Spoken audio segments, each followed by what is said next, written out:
الحمد لله حمدا كثيرا طيبا كما أمر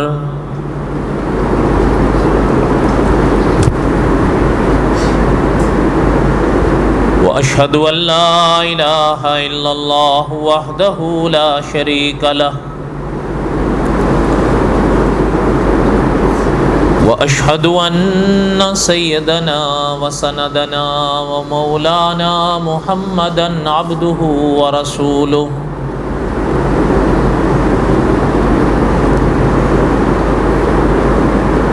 أما بعد أعوذ بالله من الشيطان الرجيم بسم الله الرحمن الرحيم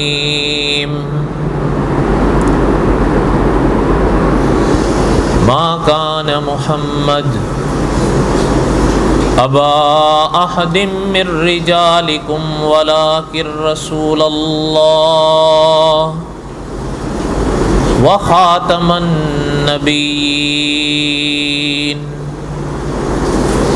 وكان الله بكل شيء عليما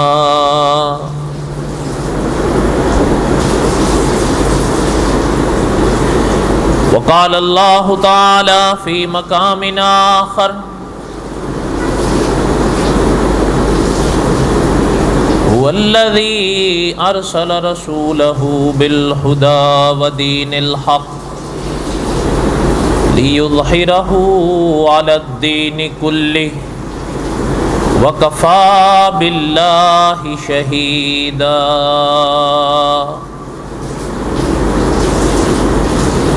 محمد رسول الله والذين معه أشداء على الكفار رحماء بينهم تراهم ركعا سجدا يبتغون فضلا من الله ورضوانا سيماهم في وجوههم من أثر السجود ذلك مثلهم في التوراة ومثلهم في الإنجيل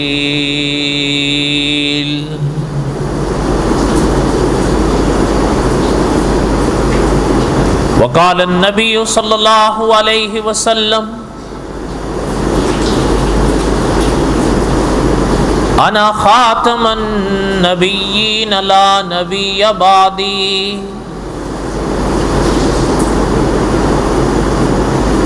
صدق الله العظيم وصدق رسوله النبي الكريم ونحن على ذلك لمن الشاهدين والشاكرين والحمد لله رب العالمين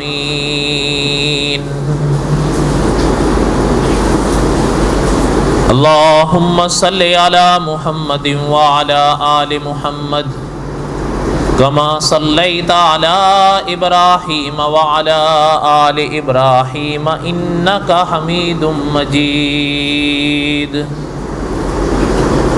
اللهم بارك على محمد وعلى آل محمد كما باركت على إبراهيم وعلى آل إبراهيم إنك حميد مجيد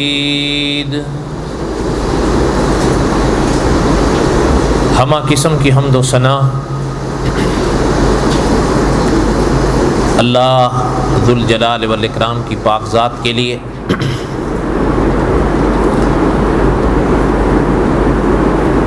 صدق دل سے لا تعداد مرتبہ درود و سلام امام الانبیاء حضرت محمد الرسول اللہ صلی اللہ علیہ وسلم کی پاک ذات کے لیے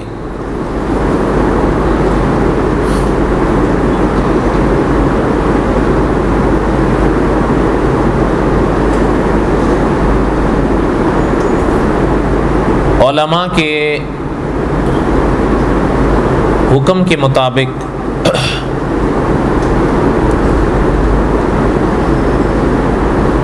مہینے کا ایک جمعہ عقیدہ ختم نبوت پر اس مدرسے میں رہتا ہے۔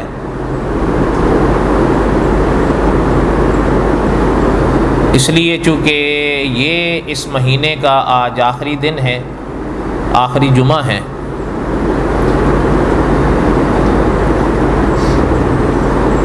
تو اسی مناسبت سے انشاءاللہ کچھ باتیں تھوڑی سی دیر عقیدہ ختم نبوت پہ عرض کرنی ہے۔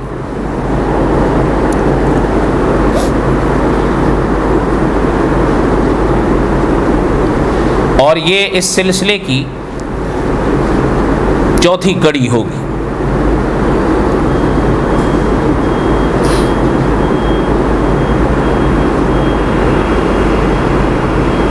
سابقہ 3 قسطوں میں میں نے علماء کے حوالے سے یہ بات عرض کی تھی کہ عقیدہ ختم نبوت کی اہمیت کیا ہے۔ یہ ہمارے اکابر کا طریقہ رہا ہے کہ وہ اس موضوع کو بیان کرنے سے پہلے، پڑھانے یا سکھانے سے پہلے اس موضوع کی اہمیت سامنے والے کے دل میں بٹھاتے ہیں۔ اس لیے کہ اکابر نے لکھا ہے کہ ہمارا تجربہ یہ ہے، جب تک کسی موضوع یا کسی بات کی اہمیت انسان کے دل میں نہ ہو، وہ اس کے لیے خاطر خواہ محنت نہیں کرتا۔ اسی پر میں نے گزشتہ اس موضوع کی 3 قسطوں میں چند ایک باتیں عرض کی تھیں۔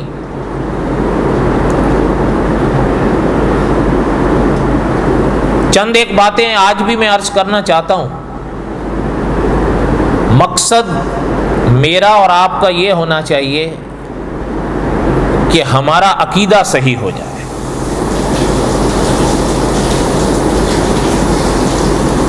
آپ کو یاد ہوگا ان سابقہ قسطوں میں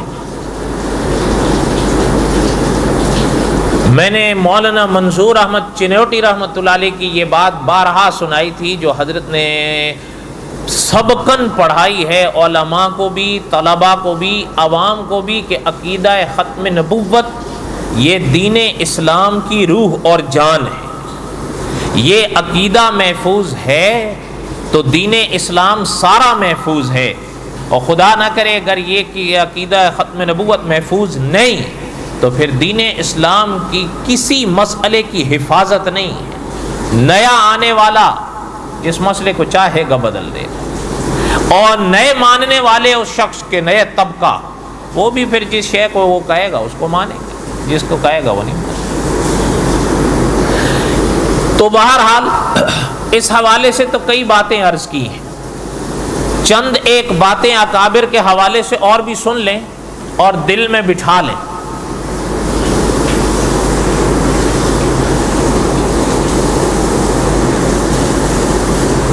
مولانا منظور احمد چنوٹی رحمۃ اللہ علیہ سے پہلے،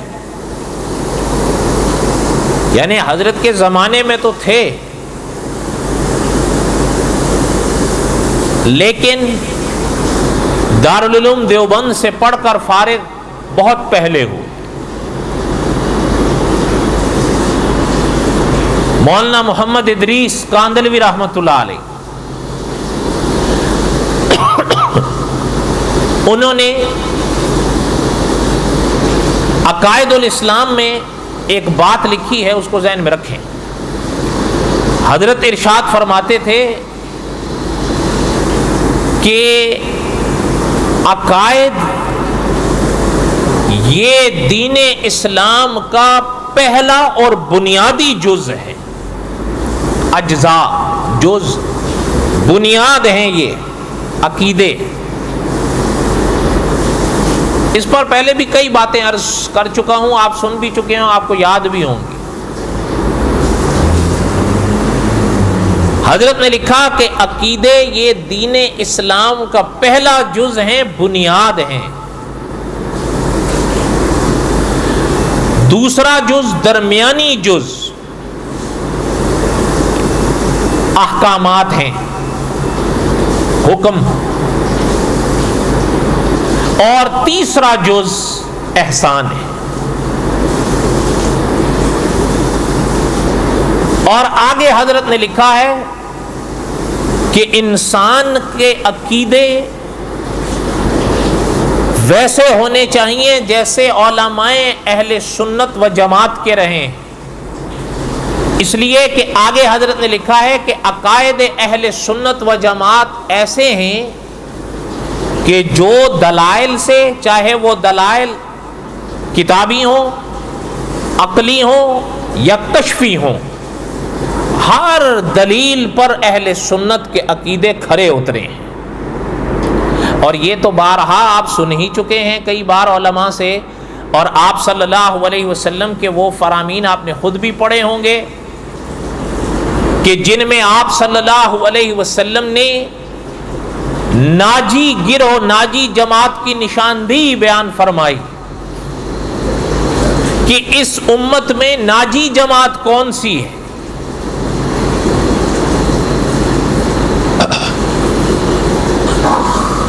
کہنے کا مقصد یہ ہے کہ اکابر نے یہ شے لکھی ہے بڑی صاف، بڑی واضح کر کے کہ مجھے اور آپ کو جہاں ہم اور چیزوں پر محنت کرتے ہیں اور جائز چیزوں پر محنت کرنی چاہیے، وہ منع نہیں ہے، لیکن اکابر نے لکھا ہے کہ عقائد پر بھی ہمیں ان سے زیادہ محنت کرنی چاہیے.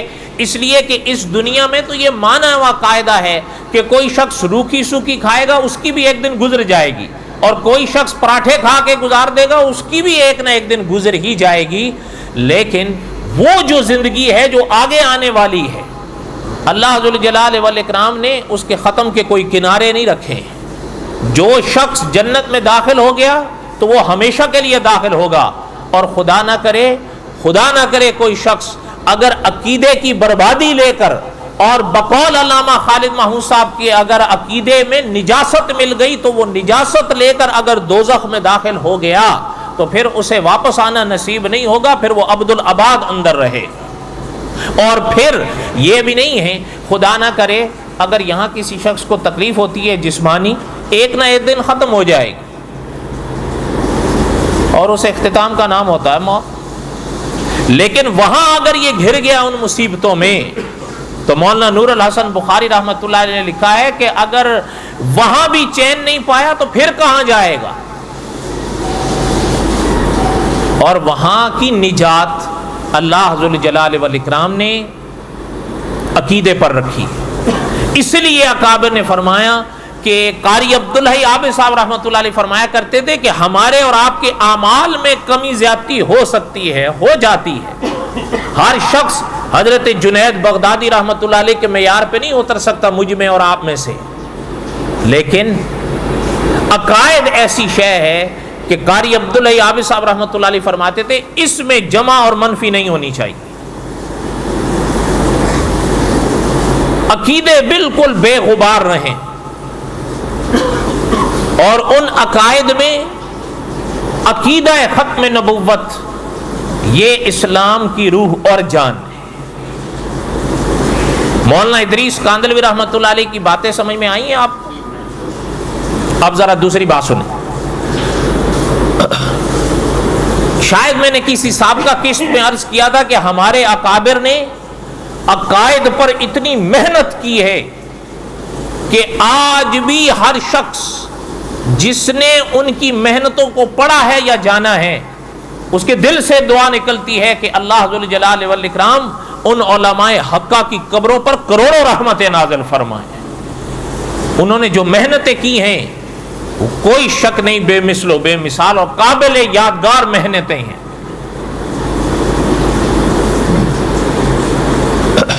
جو دوسری بات عرض کر رہا تھا وہ بھی سنیں.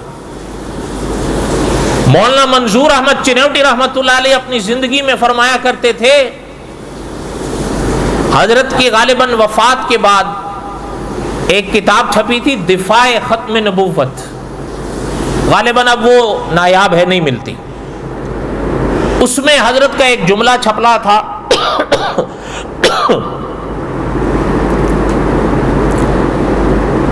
حضرت ارشاد فرمایا کرتے تھے کہ مسلمانوں، میرا دل یہ چاہتا ہے کہ آپ لوگ کم از کم 3 چیزیں ضرور یاد کرو۔ عقیدہ ختم نبوت کے حوالے سے حضرت یہ بات ارشاد فرمایا کرتے تھے کہ کم از کم 3 چیزیں ضرور یاد کرو، تاکہ اگر خدا نہ کرے کوئی ایسا شخص جو عقیدہ ختم نبوت کا قائل نہیں، وہ کہیں آپ کے سامنے خدا نہ کرے آ جائے یا آپ اس کے سامنے آ جائیں، تو کم از کم اپنے عقیدے کا دفاع تو کر سکو۔ اور اسی چیز کی ہم میں کمی رہی ہے، معاف کیا جائے مجھے، یہ سچ ہے۔ یہ جن کے حوالے سے جو واویلے ہوتے ہیں نا، وہ ٹھیک ہے، واویلے تو ہوتے ہیں، لیکن کچھ قصور ہمارا بھی ہے، اس لیے کہ آج ہم ہر کام محنت سے کرنے کے لیے تیار ہیں، اگر نہیں تیار ہیں تو دین اسلام کی تعلیمات سیکھنے کے لیے تیار نہیں۔ عقیدہ ختم نبوت کے حوالے سے کہ ہمارے اکابر نے اتنی محنت کی ہے ان عقائد پر کہ کسی بات کی کوئی بھی ذری رمق نہیں چھوڑی۔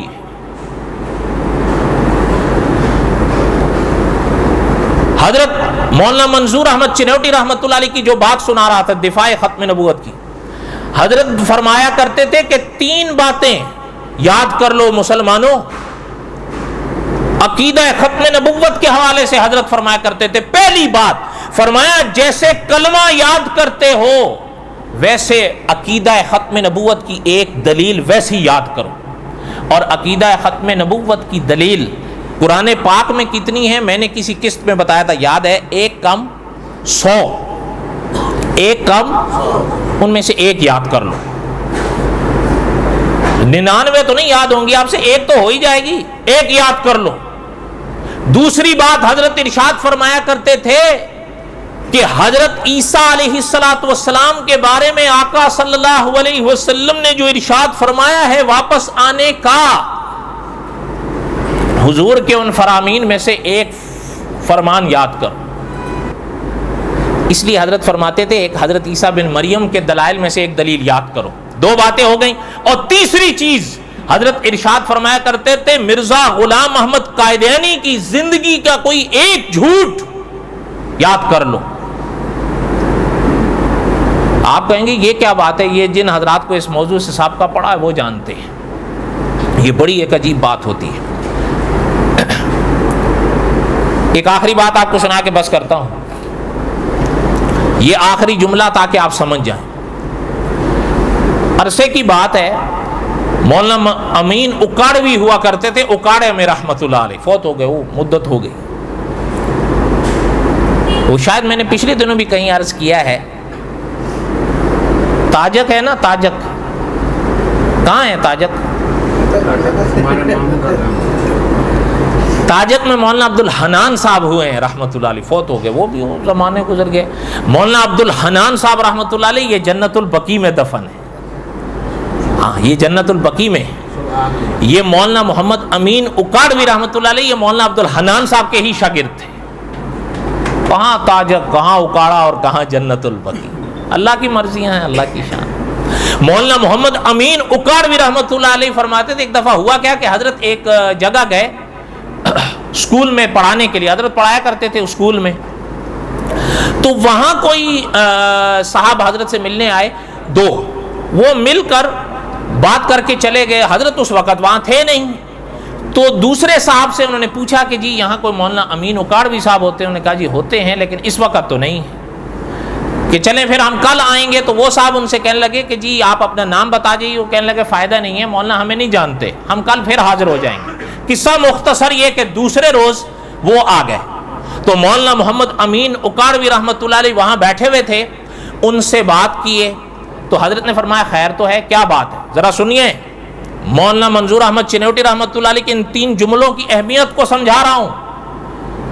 حضرت نے فرمایا کیا بات ہے؟ فرمایا بات یہ ہے کہ ہمارے ایک گاؤں ہے، وہاں ایک بیٹھک ہے، اور شاید 2-4 بیٹھکیں تھیں، وہ مسلمانوں کی تھیں، لیکن اس میں ایک بیٹھک یا 2 مرزا غلام احمد قائدینی کو ماننے والوں نے کرائے پہ لے لیے، تو وہ وہاں بیٹھتے ہیں، چاکلیٹ رکھتے ہیں، کچھ ٹافیاں رکھ لیں، بسکٹ رکھ لیے، اور ممکن ہے شیزان بھی رکھ لیتے ہوں. کیا خیال ہے؟ وہ تو ان کا اپنا ہی ہے، ٹافیاں چاکلیٹ باہر سے تو شیزان کیسے چھوڑیں گے؟ ویسے شیزان کا وہاں لکھا ہوا نہیں ہے، میں اپنی طرف سے بول رہا ہوں. تو حضرت نے فرمایا اچھا. پھر کہنے لگے کہ وہاں پاس میں اسکول سے جب بچوں کی چھٹی ہوتی ہے نا، ہمارے بچوں کی، یا مسجدوں سے، تو وہ کھڑے ہوئے ہوتے ہیں اور بچوں کو ملتے ہیں، کھلونے بھی دیتے ہیں، بڑے پیار سے بات کرتے ہیں، جس کا عموماً ہمارے حضرات یہ گلہ تو کرتے ہی رہتے ہیں کہ جی قادیانی بڑے با اخلاق ہوتے ہیں، مولوی تو بڑے روکھے سوکھے ہوتے ہیں، تو گھمنڈ ہوتا ہے ان کو. حضرت چنوٹی صاحب رحمۃ اللہ علیہ فرمایا کرتے تھے کہ اللہ کے بندو، ان کے اخلاق وہ ہوتے ہیں جو ان عورتوں کے ہوتے ہیں جو بازار میں بیٹھی ہوتی ہیں. وہ اخلاق سے لوگوں کے ساتھ اس لیے پیش آتی ہیں، ان کا مقصد ہوتا ہے ان کا جیب خالی کرنا. حضرت فرماتے تھے یہ تم سے اخلاق سے اس لیے پیش آتے ہیں، ان کا مقصد ہوتا ہے تمہارا عقیدہ لوٹنا. انہیں کیا لگے تم سے؟ وہ بچوں کو کھلونے ٹافیاں دے کے اچھا بیٹا کلمہ سناؤ، اچھا بچے کلمہ سنا دیں، وہ کہیں ارے تمہارا تو کلمہ ہی ٹھیک نہیں ہے، یہ مولوی کلمے بھی ٹھیک نہیں کرواتے. بڑاس تو آخر میں مولویوں پر ہی نکلتی ہے. تو حضرت فرمایا اچھا. پھر کہنے لگی اس طریقے سے انہوں نے اچھے خاصے بچے اپنے ہاں اکٹھے کر لیے. ہمیں اب ہوش آیا ہے، بچے کھلونے لا رہے ہیں، ٹافیاں کھا رہے ہیں، وہ تو مسجد کے بجائے ادھر ہی جا رہے ہیں. اور پہلے تو شاید انہوں نے بھی دھیان نہیں دیا، لیکن جب یہ وبا پھیلنے لگی تو پریشان ہو گئے. تو کہنے لگے کہ ہمیں کسی نے کہا ہے کہ آپ ان سے بات کر سکتے ہیں، تو ہم ان سے بات کر کے آئے ہیں کہ ہم اپنا کوئی عالم لاتے ہیں، آپ ان سے بات کرو، کیوں ہمارے بچوں کو خراب کر رہے ہو؟ میں آپ سے پوچھتا ہوں ان دو مسلمانوں کی یہ بات ٹھیک تھی یا غلط تھی؟ بولو. یا وہ بھی شیزان پی لیتے بس ٹھیک تھا؟ مولانا امین اکاڑوی رحمۃ اللہ علیہ فرمانے لگے اچھا میں آ جاؤں گا، کوئی بات نہیں. آپ نے کب طے کیا کہ جی یہ وقت؟ حضرت چلے گئے. قصہ مختصر یہ، حضرت گئے، 4 پرچارک ان کے آ کر بیٹھے. پرچارک سمجھتے ہیں؟ عام طور پر ان کے پرچارک کے جب بات آتی ہے تو ہمارے لوگ کہہ دیتے ہیں مبلغ. جب ان کے پرچار کی باری آتی ہے تو لوگ کہہ دیتے ہیں تبلیغ. حالانکہ مولانا شاہ عالم گورکھپوری صاحب نے لکھا ہے اپنی کتاب میں کہ یہ دونوں اسلامی اصطلاحیں ہیں، مبلغ بھی تبلیغ بھی. قادیانیت کا اس کے ساتھ کیا تعلق ہے؟ ان کی بات آئے تو کہو پرچار تبلیغ. پرچارک جو ان کے مبلغ بنے ہوئے ہیں وہ کو مبلغ تھوڑے ہیں. صحیح بات ہے یا نہیں؟ بولو. حضرت نے اس میں لکھا ہے، ان کی کبھی وہ جا رہا ہوتا ہے نا، لوگ ہمارے سادہ دل ہیں، کہتے ہیں جی جنازہ جا رہا ہے. حضرت فرماتے ہیں جنازہ نہ کہا کرو، ارتھی کہا کرو. کیا کہا کرو؟ جنازہ تو اسلامی اصطلاح ہے، مسلمان کے لیے. حضرت جب وہاں گئے حضرت نے فرمایا 4 پرچارک آ گئے ان کے. ادھر مولانا امین اکاڑوی 1، وہ 4. حضرت بیٹھے تو حضرت نے فرمایا اب ان میں سے ایک اٹھا. اب اس کی ذرا بات کا انداز دیکھیں. وہ کہنے لگا کہ بھائیو، اللہ کی مخلوق اللہ ذو الجلال والاکرام نے پیدا فرمائی ہے، یہ بات ٹھیک ہے یا غلط ہے اس کی؟ بولو. اچھا اگلا جملہ سنیں، اللہ کی مخلوق میں انسان اشرف المخلوقات ہے، یہ بات اس کی صحیح ہے یا نہیں؟ پھر کہتا ہے کہ اشرف المخلوقات انسانوں میں اللہ نے سب سے بڑی شان انبیاء کو دی ہے، یہ بات بھی صحیح ہے یا غلط ہے؟ پھر کہتا ہے کہ انبیاء میں سب سے بڑی شان اللہ نے محمد الرسول اللہ کو دی ہے، اور پھر ساتھ میں صلی اللہ علیہ وسلم بھی پڑھتا ہے، یہ بات اس کی صحیح ہے یا نہیں؟ صحیح ہے. اچھا یہ ذرا انداز دیکھیں. اب ہمارے لوگ تو کئی نڈال ہو گئے کہ یار یہ مولوی کہتے ہیں یہ تو ایسے ہیں، یہ تو بیچارے حضور کے نام کے ساتھ صلاۃ و سلام پڑھ رہے ہیں. اچھا اب وہ کہنے لگا کہ حضور علیہ الصلاۃ والسلام کی تو یہ شانیں ہیں، میں کہاں بیان کر سکتا ہوں. ٹھیک ہے جی مت کرو. اگلی جملہ سنیں، اگلا جملہ سنیں. کہتا ہے اللہ نے حضرت ابراہیم کو بھی نبی بنایا، حضرت موسیٰ کو بھی نبی بنایا، حضرت عیسیٰ کو بھی نبی بنایا علیہ الصلاۃ والسلام. لیکن کہتا ہے ان کا مقام یہ تھا، وہ بھی ان کی عزت تھی کہ ان کی صحبت سے صحابی بنے، تابعی بنے، ابدال بنے، اقطاب بنے. بات سن رہے ہیں؟ آپ کو تو وہم و گمان بھی نہیں ہوگا ان کے سامنے بات کرنے کا. شیزان پی کے تو نہیں بول سکو گے آپ. اچھا جب یہاں تک پہنچا حضرت فرماتے ہیں کہ آگے کہتا ہے لیکن حضور کی شان سنو. اب وہ سب کے کان متوجہ ہو گئے. کہتا ہے حضور کی شان یہ ہے صلی اللہ علیہ وسلم کہ حضور کی صحبت اور اتباع سے جہاں صحابی بنے، تابعی بنے، تبا تابعی بنے، تبا تابعین بنے، کتب بنے، ابدال بنے، وہاں حضور کی تابعداری سے نبی بھی بنے. اب میں آپ سے پوچھتا ہوں یہ حضور کی تعریف کر رہا ہے؟ بولو. اچھا اب زیادہ تفصیل کا تو وقت نہیں، آخری جملہ سنیں. حضور کی صحبت سے کیا بنے؟ اور بنے کتنے؟ 15 صدیوں میں ایک. کتنے؟ نہ اس سے پہلے کوئی بنا ان کے نزدیک، نہ اس کے بعد کوئی بنے گا. حضور علیہ الصلوۃ والسلام کی حدیث ہے، حضور نے فرمایا جو قصر نبوت کی آخری اینٹ میں ہوں. یہ آقا کا فرمان ہے. لیکن مرزا غلام محمد قائدینی اپنی کتاب میں لکھتا ہے، کہتا ہے روضہ کے آدم جو اب تک تھا نامکمل میرے آنے سے ہوا ہے بجملہ برگوبار. کہتا ہے قصر نبوت کی آخری اینٹ میں ہوں. اس کی دعویٰ کوئی عام نہیں، اس کا دعویٰ خاتم النبیین کا تھا. اس نقطے کو سمجھیے گا. حضور کے بعد 15 صدیوں میں مرزا قائدینی سے پہلے کوئی نبی اور مرزا قائدینی کے بعد بھی کوئی نبی، ایک ہی ہوا نا. ٹھیک ہے. اب جب وہ یہ بات کر کے چپ ہو کے بیٹھ گیا تو مولانا محمد امین اکاڑوی رحمت اللہ علیہ کھڑے ہوئے. ذرا دیکھیں جب العلماء ورثۃ الانبیاء کی حدیث چمکتی ہے، مولانا امین اکاڑوی رحمت اللہ علیہ کھڑے ہوئے. حضرت نے فرمایا کہ یہ جتنی باتیں آپ نے سنی ہیں میں تمام حضرات کو دعوت فکر دیتا ہوں ایک جواب دے کر کہ ذرا میں ان سے پوچھنا چاہتا ہوں. یہ کہتے ہیں حضور کی یہ شان ہے کہ حضور کی صحبت اور حضور کی تابعداری سے صحابی بنے، تابعی بنے، تبع تابعی بنے، اقداب بنے، کتب بنے، ابدال بنے اور نبی بھی بنے. تو نبی ان کے نزدیک صرف ایک مرزا غلام محمد قائدینی بنا ہے حضور کی تابعداریاں کر کے.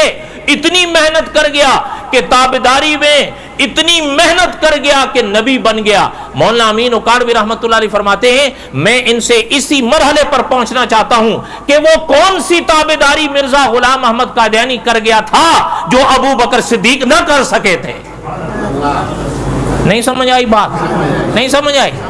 وہ کون سی تابعداری تھی کہ حضرت عمر بن خطاب رضی اللہ تعالیٰ کے یہ مقام کے باوجود کہ آقا نے ارشاد فرمایا تھا لو کان بعدی نبی لکان عمر، میرے بعد اگر کوئی نبی ہوں گے تو عمر ہوں گے، لیکن پھر بھی نبی نہیں ہے. وہ کون سی تابعداری ہے کہ حضرت عمر تو پھر بھی نبی نہ بن سکے؟ وہ کون سی تابعداری ہے کہ مرزا قائدینی کر کے نبی بن گیا؟ وہ کون سی تابعداری ہے جو حضرت عثمان بن عفان رضی اللہ تعالیٰ عنہ کے اس مقام کے باوجود کہ آقا صلی اللہ علیہ وسلم کے بارے میں علامہ ابن حجر اسقلانی رحمت اللہ علیہ نے جو بات لکھی ہے اس کا معنی اکابر نے لکھا ہے کہ حضور جب بھی حضرت عثمان کو دیکھتے تھے بہت خوش ہوتے تھے، لیکن حضرت عثمان پھر بھی نبی نہیں ہے. وہ کون سی تابعداری ہے جو حضرت عثمان نہ کر سکے؟ مرزا قائدینی کر کے نبی بن گیا. اور پھر حضرت علی کرم اللہ وجہ کہ آقا صلی اللہ علیہ وسلم حضرت علی علماء نے لکھا ہے ایک سفر پہ جانے لگے تو حضرت علی نہیں تھے. آقا نے فرمایا علی کہاں ہیں رضی اللہ تعالیٰ عنہ؟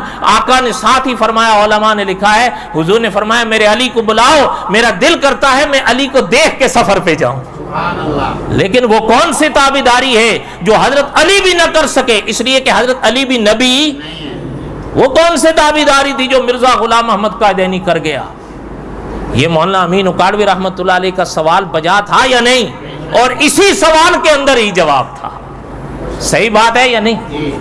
کہنے کا مقصد یہ ہے کہ آپ ان کے انداز دیکھو، اس فتنے کو دیکھو جو مولانا انور شاہ کاشمیری رحمت اللہ علیہ نے اس زمانے میں فرمایا تھا کہ میں نے دین اسلام کی تاریخ کا مطالعہ کیا ہے، اتنا بڑا فتنہ دین اسلام میں 15 صدیوں میں نہیں آیا ہے جو یہ. اس لیے ان سے بچو، اپنے بچوں کا بھی خیال رکھو اور اپنے عقیدوں کی بھی حفاظت کرو. اللہ ذو الجلال والاکرام ہم سب کے حامی و ناصر ہوں. وما علینا الا البلاغ المبین. سنتیں پڑھ لیں.